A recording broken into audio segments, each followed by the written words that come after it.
Sandalwood incense की खुशबू हवा में भारी हुई थी। आदमियों की कतारें कंधे से कंधा मिलाए खड़े थे, उनके मथे जमीन को छू रहे थे। उनके बीच में सलीम नाम का एक आदमी था। उसकी आंखें बैंड थीं, होंठ चप-चप प्रार्थना कर रहे थे। सलीम मस्जिद में एक जाना पहचाना चेहरा था।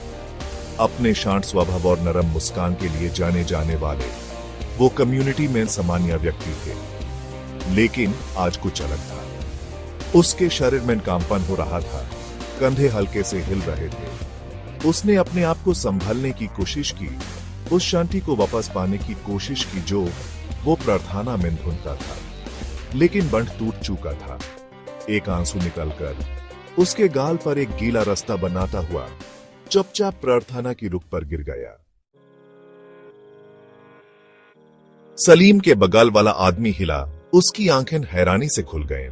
उसने सलीम के गाल पर चमकते आंसू को देखा और फिर अपनी प्रेयर रुख की तरफ देखा। उसके चेहरे पर कंफ्यूजन के भाव थे। दूसरे लोग भी नोटिस करने लगे।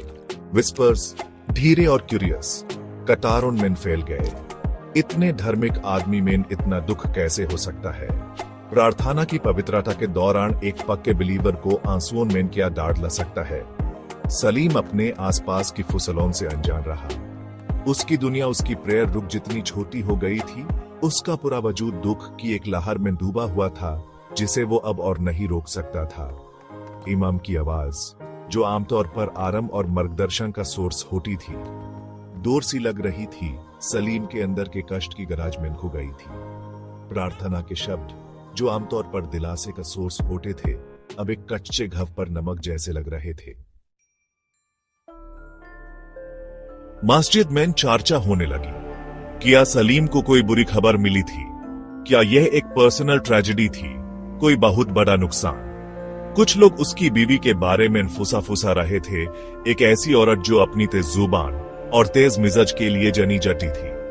उन्होंने उसके कठोर शब्दों को याद किया, जिसके बारे में वो अक्सर पब्लिक में यूं नीचा दिखाते थी। क्या ये उसका काम हो सकता है? उन्होंने सोचा, जिसने इस विश्वास के आदमी को उसके घुटने पर ला दिया है। सलीम अपने दुख के समुंदर में खोया हुआ, अपने आसपास की फुसलों से अनजान रहा। उसके आंसू अब खुलकर बह रहे थे। हर एक डांट का सबूत था जिसे लंबे समय से दबाया गया था, एक बोझ जो चुपचाप उठाया गया था। इमाम ने प्रार्थना खत्म की।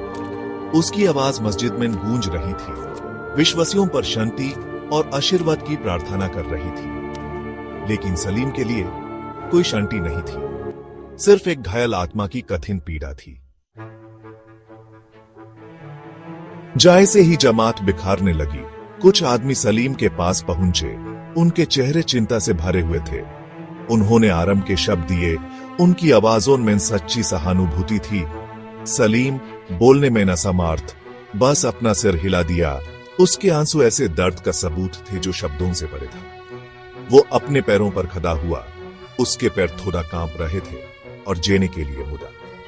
लेकिन इससे पहले कि वो जमात की चिंतित नजरों से बच सकता, मस्जिद में एक सामूहिक आह निकली।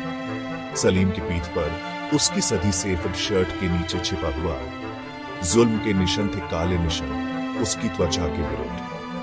फुसाफुसी बैंड हो गई, अंदाजे खत्म हो गए। उस एक दिल तोड़ने वाले पल में सच सामने आ गया। ये कोई पर्सनल ट्रेजेडी नहीं थी, ना ही कोई बिजनेस फेलियर, बल्कि उसके अपने घर की दीवारों के अंदर होने वाला जुल्म था जो सलीम को उसके घुटने पर ले आया था।